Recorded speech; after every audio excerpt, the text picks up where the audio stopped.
tuning forks, C and a G, or a Do and a Sol.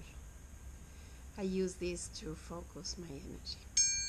This video is about answering a question, and I hope that this will give some answers to the people that have been asking me, why do I systematically refuse to teach Reiki 1 on a Monday, Reiki 2 on a Tuesday, or Reiki 1 on a Saturday, and Reiki 2 on a Sunday, and Reiki 3 the next weekend?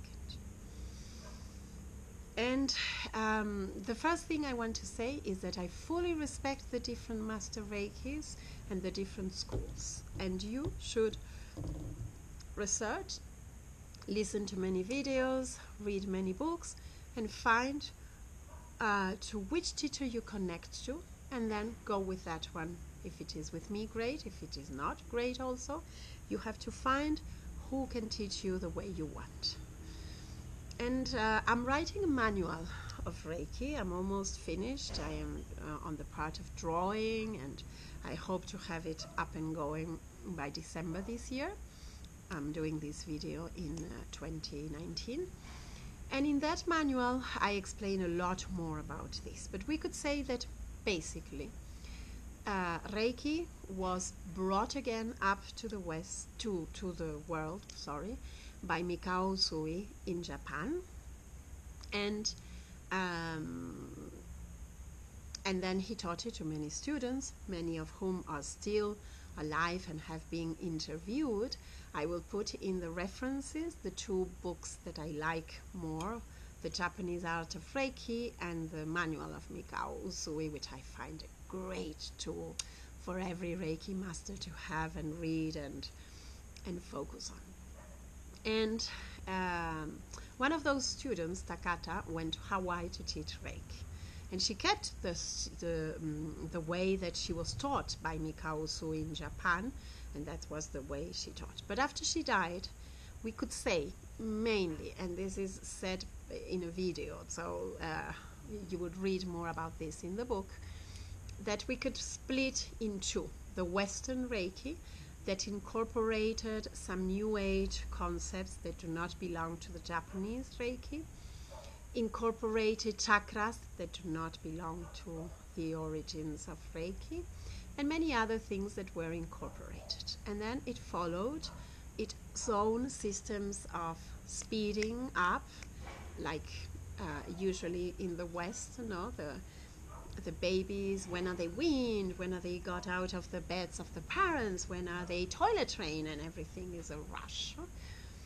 And the Japanese art of Reiki kept being a more slow, a less speedy way of teaching Reiki and connecting to the energies. I connect more with this Japanese art of Reiki, where, how do we teach Reiki? I always compare it like building a house. You need to do the foundations of the house so it doesn't fall apart. That would be Reiki 1. So you learn Choku-rei, the symbol. You learn some meditations to connect with the Reiki energy. How do you connect with this energy? How do you focus? After minimum of 40 days to 3 months, you will become ready to have incorporated that symbol, incorporated those meditations, understood the foundations of Reiki, and you are ready to build the walls of your house. And you study Reiki 2, and you learn 2 more symbols, and you learn more meditations, and you go deeper. And then you need 40 days or 3 months to be ready to work on the roof of your house, and that will be Reiki 3. So you learn 1 more symbol, you learn more meditations, and you become a Reiki therapist after Reiki 3. After 1 year of your attunement to Reiki 3, you are ready to decide whether you keep being a Reiki therapist or you want to be a Reiki master, which is the ones that teach to other people. So you do your master training, how to do attunements, more symbols, etc. And you build upon that.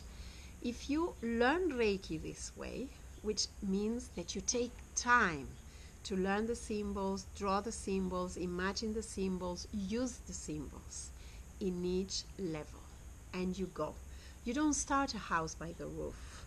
You don't start a house by speeding up the construction, because if you speed up the construction, most likely your house will not be stable and last. So if you do it step by step, building upon, your practice will be more consistent. It's like any career. You spend many years studying in university. You don't speed up in 1 year and try to learn everything. You build upon and do.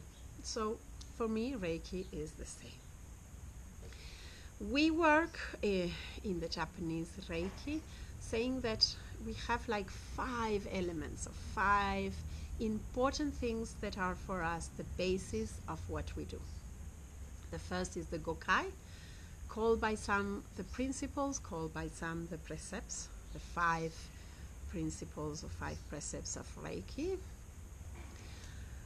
Koyuku-ho, which is the breathing system. You need to learn how to breathe, how to channel this energy that is always available. But some people come from backgrounds that they're not used to work with this.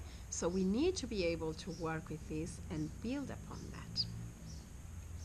Tenohiro, which is the palm healing or hands healing, which is the way, but as you see, it's not the only thing. Reiki is not just about palm healing. That's one of the 5 elements that we say there are.